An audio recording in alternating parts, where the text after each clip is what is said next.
Welcome back to the Anything Goes with Jackson Neill podcast. Today I have a really fun interview with the group We Three.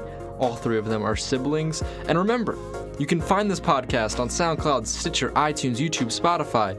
But the main place to listen is JacksonNeillPodcasts.com, where you can find all the episodes of Anything Goes, as well as my sports and music ones. And this is a video interview today.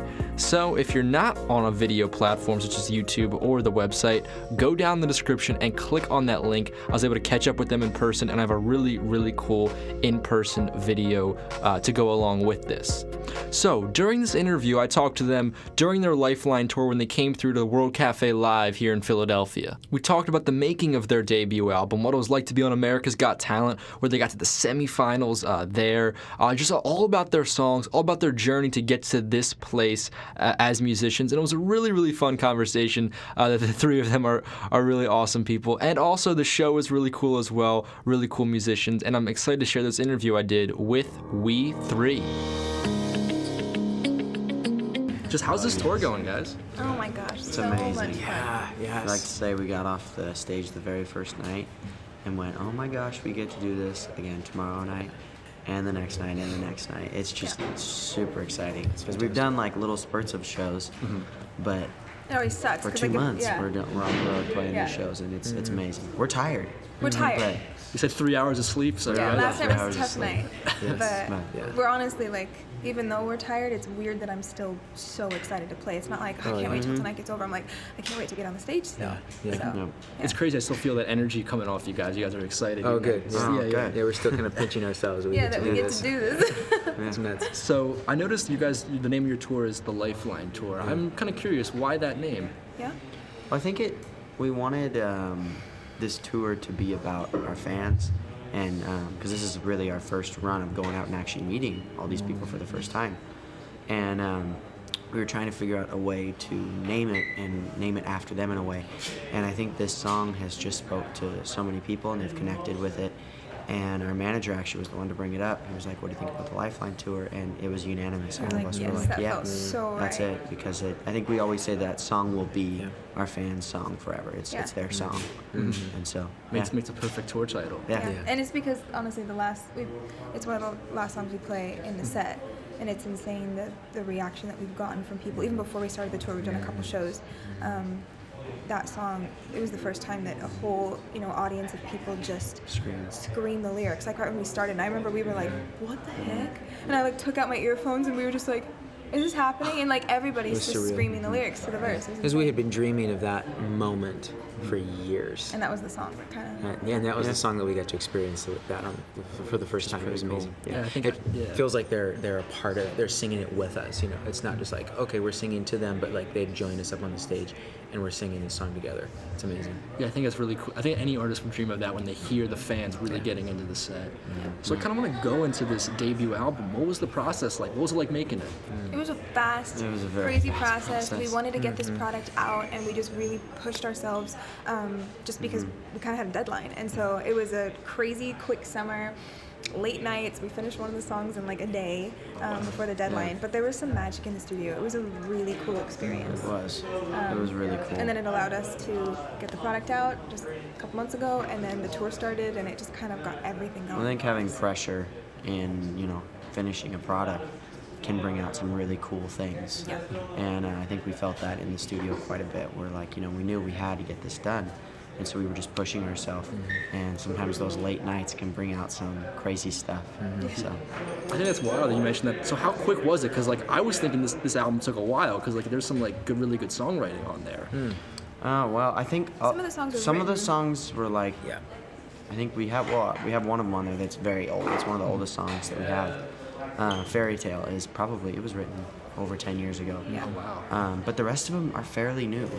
Like, I would say 50% of them were written probably while we were on AGT. Okay. Maybe, and then a few of them before, but right So a lot around of there. them we're writing while we're in the studio. It was about the summer of last year, so about in 3 months. That's when we started the project and finished it. Yeah, because a lot of times the songs are written and then the production happens and we get together and we start putting things together and we go into the studio and just flushes out from there, kind of. So Awesome. Yeah. And you mentioned right there the America's Got Talent. What was that whole experience like? It's crazy cool. yeah, it was just It was amazing. a platform, Yeah. really, to sum it up. We didn't necessarily go in to win the competition. We went in knowing that you can't buy that kind of publicity, and that it would be a platform for us to take our music, the stuff that we've been working on for, a decade, and finally we're at a point where like, okay, what do we do with this?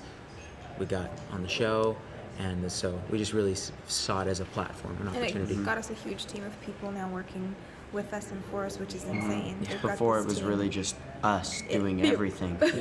And so now it's like our manager has just taken over, and he's like, you just focus on the music, and I have people for other things. Yeah. It's Which is insane. amazing. Yeah. And it feels so good. There's so much weight off of our shoulders. It's nice when you can have a booking agent, a press person, and not have to worry about doing all that stuff yourself and wearing every single hat. Because they're so much better at it than we Yes, are. exactly. Like, lots of time artists aren't the best business people, and we'll very fully much- admit that. yeah. Like, we'll do the best we can. Yeah. But you get that creative side out though. Yeah. So I kind of want to go back to that album because you guys are family, and I think that the songwriting on there is very personal. The songs on there really, I think, come from a deep place. How do you think, being a family, that helped get to that personal level on the album? I don't necessarily think it was. I'm not sure if it was because we were family. I feel like a lot of it just. I feel like at least our songwriting style is just. People want to hear it. People want to listen to things that they connect to. And so I think that's where the honesty came from, and that's where the digging came from in each of us, is that, you can, when you listen to a song, you can tell if there's pretense in it instantly. You can go, oh no, they didn't really go through that. They're not actually feeling that. But you can, and then on the other hand, you can totally feel like the new James Bay song, the Peer Pressure. Oh, I've been God. listening. You can just you can feel it. It's just like, oh yeah, you did something. You totally went through something like this, and you can just feel it. And so I think that's something that we really wanted to have come across in the whole record. And so I'm not sure if it was because of us being family. Maybe there were elements that really helped push that. I think the parts that might push it is like when somebody writes a song, especially about a very personal experience that happens to be something that we went through too. It's like a gift. That's kind of how we see it, as like you just wrote a part of something that I went through and an experience and kind of part of my story, and you put it into words, and I couldn't do that. So there's a level we can relate that allows us, I feel like, to help really put enter more in. heart into those songs. 'Cause Well, and then it's there's not- our experience. And the performance No, piece yeah. as well, entering into the performance aspect of it too. So And then there's a piece of like, there's a no judgment factor when you're presenting songs. Yeah. Because I remember sometimes when you write, I remember I was trying to sugarcoat things quite a bit because the initial one was pretty intense and pretty dark, and I was like, dang, should I be writing about this? Like, what is this? And I remember you said, just write it. There will never, ever, ever be judgment. Just get it out, always show. And so then that really is that's probably where a lot of the vulnerability came from, is those, the affirmation of, no, we're not going to judge you. Just go. Just write. Yeah. It's so important because I hear it a lot of times from artists, they have to build a rapport with like other songwriters they work with or other producers they work with because they need to get to that point you're at. Yeah. Being family, you're there instantly. There. Yeah. Yeah. And I think that's where the honesty was able to come out in this album, because listening to it, you can tell it's all real. You aren't sugarcoating anything. I think. Thank you. So I want to. Oh wait, I lost my place here for a You're second. good. So just you mentioned there, you talk about your songwriting process. So do all three of you contribute on that end? We like to say that it's different every time. Right now, a lot of we call him the brainchilds. Like, he's coming with all these killer songs, and it's kind of something where we don't have rules with songwriting, and we would love there to be a system that we be follow, amazing. Formula but would be there's good. not. I think I'm a much slower writer, and when people talk about my writing style, for me it's patience. I can't force stuff. Stuff just falls out of his face, and it's amazing, and it's incredible, and I'll be listening to something, and I'm like, what the heck is that? That's so beautiful. So I feel honored to be able to work with them, but I think when it comes to songwriting, it's always different for every person. You got to figure out, what you have to do for yourself. You can't try to write like anything in life, but with songwriting, I think for the three of us, there aren't rules, and we just are letting the songs come to life and almost treating them like they have their own way that they're going to get here, like their own path that they're going to get here from, and we just kind of have to create a space that's like, whatever song gets here and however it gets here, we got to be available to let that song come. Exactly. Yeah. It's evolved a lot over the years. Yeah. And so, so it'll morph, I'm sure, and change as it goes. So just kind of let it do its thing. This is a particular question I want to ask, because this was one lyric that really jumped out at me. I'm just curious, who wrote the lyric in Sweater Weather, dancing to Sheeran's Barcelona? I love that song. I just want to ask. I did. That's my favorite song on the record. I Really? freaking love that. It's it was a different song for me. Like, I feel like it's about a cool topic that like no one. I don't hear songs about that ever. But I love that it's line. about literally everything in that song actually happened. Yeah. That's literally just pulled from an evening. When We're I first- literally yeah. dancing to Ed Sheeran's Barcelona in the living room while we were watching terrible movies. When I heard it, I remember just like, he played it and I was like, I can picture your evening with your girl. Like, you're just chilling and this is so cute. And it's like, it's just a really beautiful way to talk about a really great night. I thought of like that little lyric right there really just caught me. I thought that was like good. that was like cool. I was like, listen, I'm like, wait, what? Did he just like Sheeran's Barcelona? And I think on his album he mentioned like he talked about like dancing to a Tiny Dancer. Yeah. You know, it was like He the way did. the way you Yes. phrased that was kind of Castellano. similar. Oh, good. Yeah. Wow, that's it. I'm a huge fan of his songwriting, so I love taking things when I can. Hey, if you can have your songwriting compared to Ed Sheeran, I don't know if I'm quite there, or but at least a lyric. I think you're on. Thank you. I appreciate that. I think you're on the right spot. I kind of want to go back to the America's Got Talent. We kind of got away from it. What was one thing I guess that each of you might have taken away from that experience or really got from it? I think probably for me it was the fact that we didn't have to change when we were on the show, which was really cool. We kind of went on the show as ourselves, being like, I don't know if they're gonna like us. We're gonna just play our stuff. But yeah, we didn't have to change to go on the show. Yeah. And I think for us, we got validated as who we were and the songs that were coming out in that moment, which was really, really cool. And I think this is the thing that mainly that I took away from it was, if you're trying to be someone else, and I know it sounds cliche, a lot of times it's not going to come to you, but the longer and harder you stay true to what you're doing, good stuff comes. That's true. Yeah, I definitely totally relate to that. That was a big thing that I learned as well. Something else would be the importance of learning and doing as much as you possibly can as an artist, specifically as a young artist. The business side especially is something that a lot of artists just like to push aside and just not deal with it, and I'm just going to write music and I'm just going to da-da-da-da-da.